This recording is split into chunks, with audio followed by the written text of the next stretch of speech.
जय हिंद मित्रांनो, नमस्ते. तर मी विजय कदम. बघा, आज मी थोडं सीसॅटच्या स्ट्रॅटर्जीवरती बोलणार आहे की सीसॅट या विषयाची स्ट्रॅटर्जी कशी असावी. आता बऱ्यापैकी सगळ्यांना माहिती आहे की सीसॅट काय, सिव्हिल सर्व्हिस ॲप्टिट्यूड टेस्ट असं म्हटलं जातं आणि MPSCमध्ये सीसॅटचे मार्क्स काउंट केले जातात. UPSC बघितला तर UPSCसाठी सीसॅटचे मार्क्स जे असायचे ते क्वालिफाईंग लेवलचे असायचे. क्वालिफाय याचा अर्थ 33% मार्क्स तुम्हाला भेटले, म्हणजे 66.67% मार्क्स भेटले की तुम्ही काय झालं तर सीसॅट पास झालेला आहात आणि तुमचा GS वरती सगळा मेरिटचा फंड असतो. बघा, आता MPSCच्या बाबतीमध्ये तसं नाहीये. UPSCच्या बाबतीमध्ये तसं आहे, पण MPSCच्या नाहीये. MPSCमध्ये सीसॅटचे मार्क्स विचारात घेतले जातात. आता आपल्याला माहिती आहे सीसॅटचे एकूण 80 प्रश्न राहतात आणि मागच्या 5 वर्षापासूनचा एक ट्रेंड फॉलो केलेला MPSCच्या मार्फत की 10 पॅसेज राहतात. त्याचबरोबर 25 आपलं जे मॅथ्स आणि रिझनिंग यांचे 25 क्वेश्चन्स राहतात आणि 5 जे आहेत ते डिसिजन मेकिंगचे क्वेश्चन्स राहतात. आता त्याला टॅकल कसं करायचं आहे थोडं लक्षात घ्या.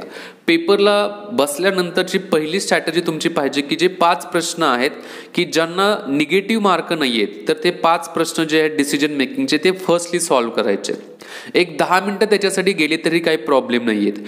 ते 5 प्रश्न जे आहेत त्या 5 प्रश्नातून साधारणतः 12.5 मार्क्स तयार होत आहेत.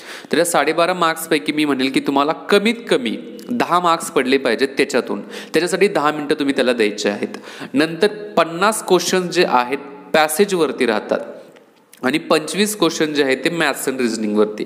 आता इथं तुम्ही काय करू शकता, पॅसेज जे आहेत पॅसेज सोडवताना काय करायचं आहे की जे सोपे पॅसेज जे आहेत, जनरली पॅसेज कशा संदर्भात असतात बघा, राज्यशास्त्रासंदर्भातले पॅसेज असू शकतात, समाजशास्त्रासंदर्भातले असू शकतात, विज्ञानातले मोस्टली पॅसेज येतातच बघा, 1 ना 2 विज्ञानातला पॅसेज हा राहतोच.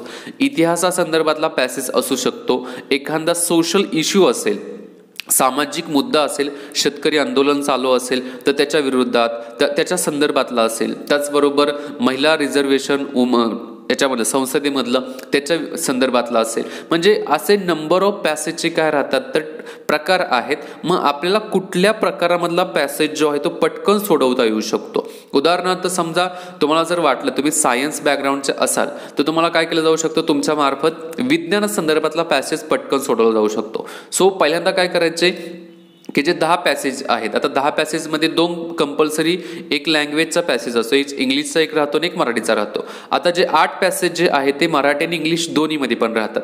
त्यामुळे पहिल्यांदा तुम्ही टिक मार्क करायचे आहेत की कुठला पॅसेज पहिल्यांदा आपल्याला सोडवायचा आहे.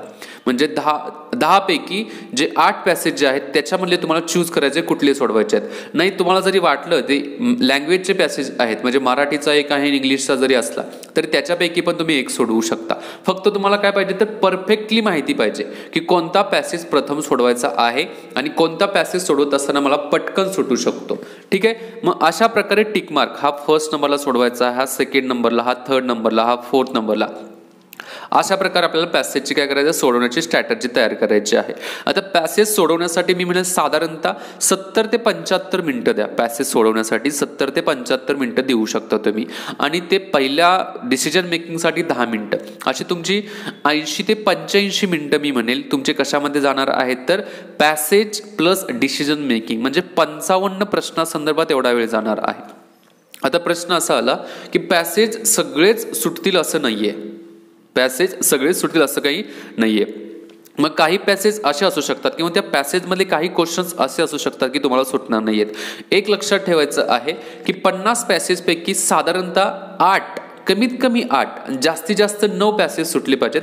म्हणजेच कमीत कमी 40 ते 43-44 पर्यंत पॅसेजचे क्वेश्चन्स क्लिअर सुटले पाहिजेत. याच्यावरती फोकस करा. त्याच्यामध्ये पण आहे मी निगेटिव्हिटी थोडी राहू शकते, एखाद्या प्रश्नाचं उत्तर वर खाली होऊ शकतं, पण 35 ते 38 जे क्वेश्चन्स आहेत पॅसेजचे ते बरोबर आले पाहिजे. जास्तीत जास्त चान्स करायचा आपण 40 पर्यंत, मी म्हणेन मॅक्स 40 पर्यंत बरोबर आले पाहिजेत. ठीक आहे, आणि वरचे जे निगेटिव्ह म्हणजे चुकलेले आहेत त्यांच्या मार्फत काय केलं जाईल की ते तुमच्या डिसिजन मेकिंग मधून तुमचे जे मार्क्स भेटलेत ना ते निगेटिव्ह साठीच मार्क ठेवायचे. जे निगेटिव्ह मार्क आपल्याला पडणार आहेत ते डिसिजन मेकिंग मधून वजा होऊन दे, पण पॅसेज आणि जो तुमचा मॅथ्स अँड रिझनिंग याच्यातून जे मार्क्स भेटणार आहेत ते मार्क्स तुमचे ऍक्च्युअली मार्क्स असणार आहेत. ठीक आहे, असं लक्षात ठेवा. मग तुमचे 40 क्वेश्चन पॅसेजचे बरोबर आले तर तिथे तुमचे 100 मार्क्स सुटत आहेत. 100 मार्क्स तिथून निघून जात आहेत. राहिलं मॅथ्स आणि रिझनिंगसाठी. आता याच्यामध्ये काय करायचं, 25 क्वेश्चन मॅथ्स आणि रिझनिंगचे असले तरी साधारणतः 4 ते 5 असे क्वेश्चन्स असतात की खूप टफ आणि खूप मोठे दिलेले असतात. मग आपण त्यावेळेला डिसाईड करायचं की कुठले 5 क्वेश्चन्स किंवा 6 क्वेश्चन्स आपल्याला सुटणार नाहीत. एक पहिल्या 5 मिनिटांमध्ये मी जे सांगतोय ना, म्हणजे पॅसेज निवडण्याच्या बाबतीमध्ये आणि कुठले मॅथ्स आणि रिझनिंगमध्ये सुटणार नाहीये, त्याला एक गोलच करून ठेवा. कारण काय आहे की परत त्याच्याकडे नाहीये जायचं, कारण त्याच्याकडे गेले तर वेळ वाया जाऊ शकतो. आणखी एक, हे पॅसेज किंवा मॅथ्स आणि रिझनिंग सोडवत असताना इगोमध्ये आणायचा नाहीये. इगोमध्ये म्हणजे काय की आपण करतो काय, मला हा प्रश्न का सुटत नाहीये, नाही मी हा प्रश्न सोडवल्याशिवाय पुढे जाणारच नाही, असं काही करू नका. तुम्हाला जर तो प्रश्न सुटत नसेल, तुम्हाला वाटलं की this question out of my mentality किंवा माझ्या विचाराच्या बाहेर आहे, तर त्यावेळेला त्या प्रश्नाला तिथं स्किप करा. अजिबात तिथं इगो आपला स्वतःचा मध्ये आणू नका. तो प्रश्न सोडवा, लगेच दुसरीकडे घ्या, कारण इथं वेळ महत्वाची आहे. आणि हे सगळं करत असताना मन शांत ठेवा, बुद्धी शांत ठेवा, अजिबात व्हायबल होऊ नका. एखाद्या प्रश्नाचं उत्तर येत नसेल तर इट्स ओके असं म्हणा आणि पुढे जावा. हा सगळ्यात महत्वाचा कॉन्फिडन्सचा पेपर असतो. कॉन्फिडन्स 100% वापरून हा पेपर सोडवायचा असतो. इथं डिमोटिवेट व्हायचं नाहीये. एक प्रश्न आला नाही, ठीक आहे ओके यार, ठीक आहे दुसरा प्रश्न, दुसरा आला नाही, ठीक आहे ओके, दुसरा येत नाही, तिसरा. पण इथं जे ओके म्हणत गेलो, हा ओके नावाचा प्रकार आहे ना, हा तुम्हाला मदत करणार आहे. सो अशा प्रकारची एक सीसॅट साठी स्ट्रॅटेजी वापरा.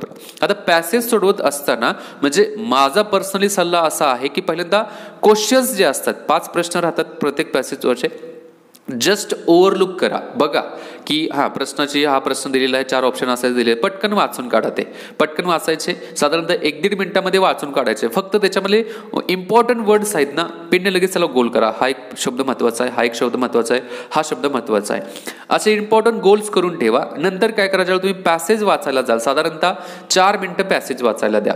1.5 मिनिटं जो आहे तो क्वेश्चन अनालाइज करायला पहिल्यांदा द्या. म्हणजे तर 5.5-6 मिनिटं गेली आणि नंतर 3 मिनिटांमध्ये तुमचे जे काही क्वेश्चन्स असतील ते ऑटोमॅटिक बरोबर येतात. बघा ऑटोमॅटिक तुम्ही उत्तर बरोबर करत जाता. म्हणजे 8 मिनिटांमध्ये एक पॅसेज जर सुटला तर मी म्हणेल की 80 मिनिटांमध्ये तुमचे 10च्या 10 पॅसेज होतील. पण मी म्हणतोय काय, जरी 10 सुटत नसले तरी कमीत कमी 8, जास्तीत जास्त 9 पॅसेज सोडवा. कमीत कमी 40 ते जास्तीत जास्त 45 पर्यंत पॅसेजचे क्वेश्चन सुटले तरी अजिबात काही प्रॉब्लेम नाहीये. 50च सुटले पाहिजेत असं काही नाही, कारण 50 मोस्टली सुटतच नाहीत सगळ्यांना, कारण तिथं आपली स्ट्रॅटेजी थोडी चुकू शकते. त्यामुळे आपण काय करायचं आहे, ठीक आहे 50चं टार्गेट ठेवायचं आहे, पण तिथं गेल्यानंतर प्रश्नाचा ढाचा कसा आहे त्याच्यावरती लगेच आपलं स्विचिंग तयार करायचं, म्हणजे ब्रेन स्विचिंग तयार करायचं.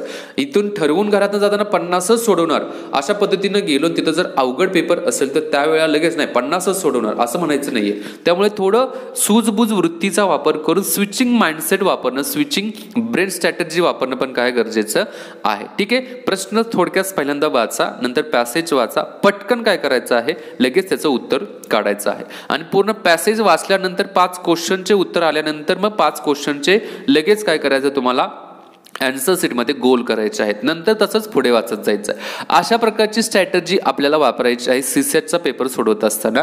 आणि मॅथ्स आणि रिझनिंगमध्ये काय करायचं आहे की सगळे सुटले पाहिजे असं काही नाहीये. मॅक्सिमम मी म्हणेल की आपला जो अटेम्प्ट असेल, मी म्हणेल कशा संदर्भात, 5 डिसिजन मेकिंगचे क्वेश्चन सोडले तर 75 पैकी अटेम्प्ट तुमचा 65+ किंवा 70 पर्यंत जरी असला, 65+ जरी असला, 10 क्वेश्चन जरी तुम्हाला आले नाहीत तरी अजिबात काही प्रॉब्लेम नाहीये. 65च्या आसपास असला तरी काही प्रॉब्लेम नाहीये. पुन्हा एकदा हे जे अटेम्प्ट्स आहेत हे डिपेंड आहेत की क्वेश्चन कशा प्रकारचा आहे, म्हणजे क्वेश्चन पेपर कशा प्रकारचा आहे त्याच्यावरती अटेम्प्ट्स डिपेंड राहतात. क्वेश्चन पेपर अवघड असेल तर पुन्हा तेच म्हणू, ब्रेन स्विचिंग टेक्निक वापरायचं की जर हा पेपर मला जर अवघड वाटत असेल ना, सगळ्यांना अवघड आहे, त्यामुळे पुढच्या शेजारीला इकडे तिकडे अवघड वाटत असतो ना, त्यावेळेला लक्षात घ्यायचं हा क्वेश्चन पेपरच अवघड आहे. आणि ज्यावेळेला पेपर येतो ना, पेपर आल्यानंतर जस्ट सुरुवातीचे 5 ते 10 मिनिटं पेपर लुकआउट करायला आपल्याला वेळ जातो, प्रश्न बघायला जातो वेळ जातो, आणि नंतर थोडी नजर फिरवायची. बऱ्याच लोकांच्या फेसवरती जर टेन्शन येत असेल तर पेपर अवघड आहे. आपल्यालाच पेपर अवघड जात नाही तर पूर्ण महाराष्ट्रातील प्रत्येकाला पेपर अवघड जातो. त्यामुळे डिमोटिवेट व्हायचं नाहीये. लगेच स्ट्रॅटेजी जे तिथल्या तिथं स्ट्रॅटेजी तयार करायची नाही. एक महत्वाचा कॉन्फिडन्स ठेवायचा की बाबा इथं जे आहे माझा 100% देणार आहे, बाकी काय व्हायचं ते होऊन दे. बाकी काय होईल ते होईल. अशा प्रकारे काय करा, थोडं सीसॅटची तुम्ही स्ट्रॅटेजी तयार करा. आता थोडं काय करा, टेस्ट सोडवत असताना अशा प्रकारे जाण्याचा प्रयत्न करा. डेफिनेटली मी सांगतो तुम्हाला याचा बेनिफिट होईल. ठीक आहे, मी ते थांबतो मित्रांनो. व्हिडिओ शेअर करा, जास्तीत जास्त मित्रांनो त्याचा फायदा होऊन देईल. एज्युकेट टू इंडिया ग्रुपचं मोबाईल ॲप्लिकेशन पण डाउनलोड करा. ॲप्लिकेशनची लिंक खाली डिस्क्रिप्शन बॉक्समध्ये दिलेली आहे आणि त्याचबरोबर त्याच्यावरच्या महत्त्वाच्या व्हिडिओ पण तुम्ही बघू शकता.